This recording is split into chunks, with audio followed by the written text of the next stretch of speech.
Chapter 9. Abigail awoke from the turning of the doorknob.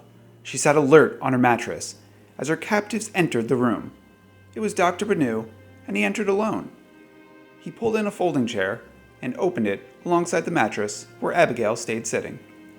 The doctor sat slowly in the chair and then crossed his legs, staring at Abigail, wearing a self-satisfied smirk. I respect you, Miss Winthrop. No one has ever made it as far as you have in search for answers, and for that you have my appreciation. It is science and the thirst for knowledge that led us all here, and out of this respect, I feel I owe it to you to explain what is really happening. We researchers are essentially protectors of the volcano. We tend to its needs and desires, and as a result we are rewarded with health and prosperity. The volcano has great powers, both holistic and destructive. In the research you conduct, I am sure you are familiar with the cyclic nature of weather patterns. What causes highs and lows in temperature as the decades progress? It is not as if we are being affected differently by the sun. It is not as if so-called greenhouse gases leave, then come back years later. And it is not as if society has any influence over it. There is one elite group that does not have influence over it, and they are here right before you, the researchers of the ever-natural, evolving world. At first, Abigail was remotely listening as she tried to devise a way of overpowering the doctor and making a second escape attempt. But something about the words he was speaking was drawing her in. She wanted to know more. So, you control the mountain? Not at all. We do monitor it and try to maintain its desires. I know you think we are crazy, personifying a volcano as having desires, but allow me to clarify. When the temperatures of the world begin a trend of increasing, as you have found, the heat source is being produced from the volcano. It is why the Earth survives. This is when the volcano's desires are its greatest.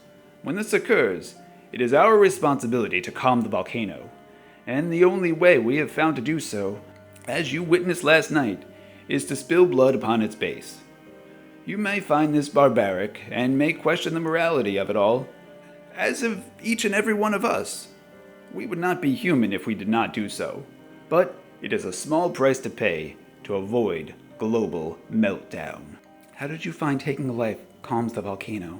The ritual was established before my time, and I am to understand it was quite accidental.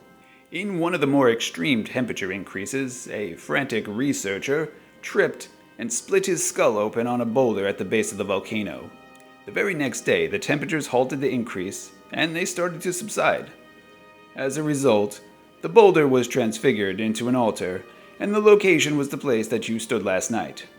When the next temperature surge began, another sacrifice was performed, yielding similar results. A tradition was born. Where do you get the people from? The man last night did not look willing. And do you have to kill them?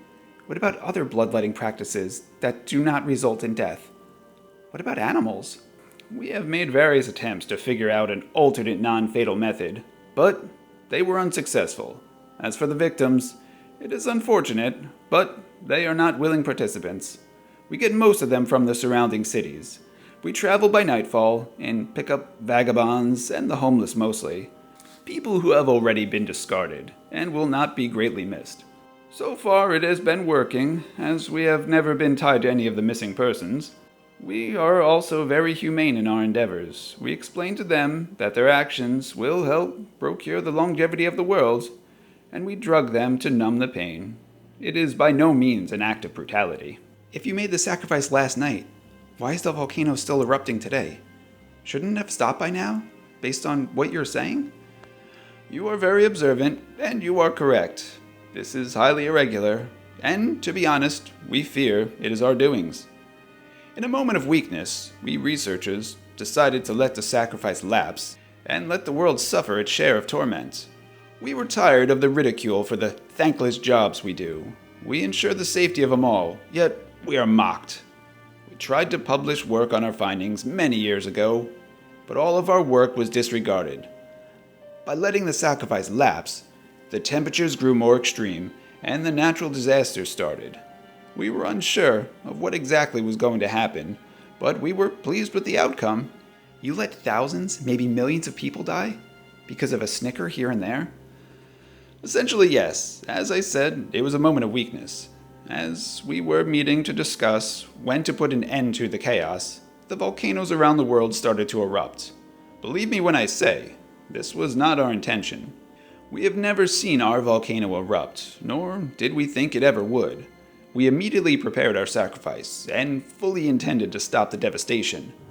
What we did not expect was that the volcano would continue to boil after the sacrifice. It should have stopped. That is where you come in. Me? I barely know anything about your volcano. What can I do? The volcano did not stop because it demands a more worthy sacrifice. It needs someone intelligent, someone strong, someone brave, someone who understands. Someone like you, Abigail. I could not find a sacrifice so precious if I searched for 1,000 years. In just a few hours, you will stand before the almighty giver and taker of life, and you shall become one with it.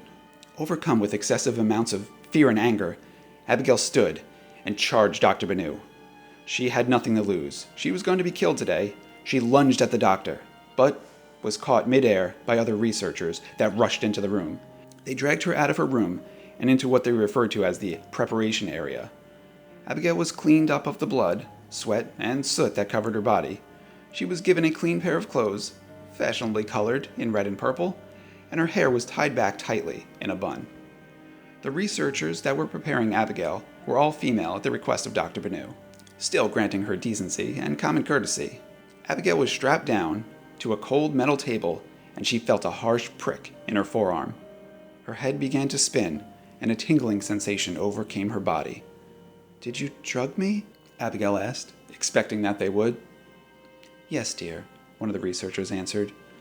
"You're going to do a great deed today. Many of us are envious that Dr. Benu chose you for this." Abigail closed her eyes and tried to prepare herself for her final thoughts. Time passed quickly as she felt her body lifted from the table and carried off. They took her outside, her body suspended on the outstretched arms of the robed figures beside her. So this was it, Abigail thought. This is how her life ends. Was it all worth it? She dedicated her life to research and the quest to understand the climate, and oddly enough, that is where her life was ending. Her research led her here, and she received the answers. But did she believe them? Could a volcano dictate the climate of an entire planet? Could a volcano have an appetite for human blood? The more she thought about what she was told, the more skeptical she became. Unfortunately, she was in no place to find her true answers. She would have to pass on knowing only what she had been told in life. Perhaps the afterlife will provide more answers. The afterlife, an idea Abigail found equally as absurd as a bloodthirsty volcano. Abigail was placed down on the stone altar, her limbs going numb from whatever foreign chemicals pumped through her veins. She was still mentally alert, but was able to do nothing more than stare. She stared up at the sun, which was blinding her, but what did she care? The face of Dr. Benu appeared over her as he leaned in closer. "It demands a great sacrifice," Dr. Benu addressed his followers. "All will be well once more. Prepare to soar above the mundane existence and be part of history." Two of the hooded researchers sat Abigail up and faced her towards the volcano. Dr. Benu approached her from behind and drew his dagger. He then whispered some final words into Abigail's ear. "Slitting your throat will end it quickly. You will not feel a thing. I apologize for it escalating to this." Abigail tried to tense up, but her muscles were too relaxed. She felt a dull sensation of the dagger pressed at her throat as Dr. Benu yelled out praise to the volcano. Abigail held her breath in preparation and watched the volcano, the bane of her existence. Just as she was expecting for her world to go black, a sea of gasps erupted around her. Something had happened to shock all the researchers. Abigail squinted at the volcano, and instead of seeing the sight of molten fireballs that they had all become used to, a new scene was present. Something was protruding from the fiery mountain, something resembling a beak.